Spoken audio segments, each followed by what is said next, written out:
লঙ্কা ফোড়ন, কারি পাতা ফোড়ন, সর্ষে ফোড়ন দাও, সর্ষে ফোড়ন দাও, ফোড়ন দিয়েছি, মেথি ফোড়ন দিয়েছি, ধনে ফোড়ন দিয়েছি, দিয়ে আমি কাঁচা লঙ্কাটা ঢেলে দিচ্ছি। তেঁতুলটা চটকে নিচ্ছি, যেহেতু আমি লঙ্কার আচারের মধ্যে দেবো। দাও কাঁচা লঙ্কাটা দিয়ে দাও, সব মশলা দিয়ে দেবো।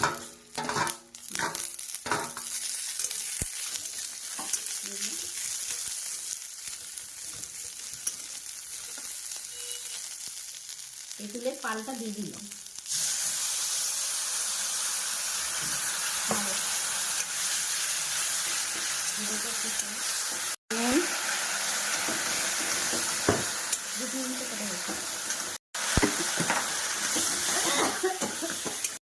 আমার বাড়িতে এখন গুড় নেই, আমি চিনি একটু গুঁড়িয়ে নিয়েছি, চিনি একটু দিলাম, নাড়ু।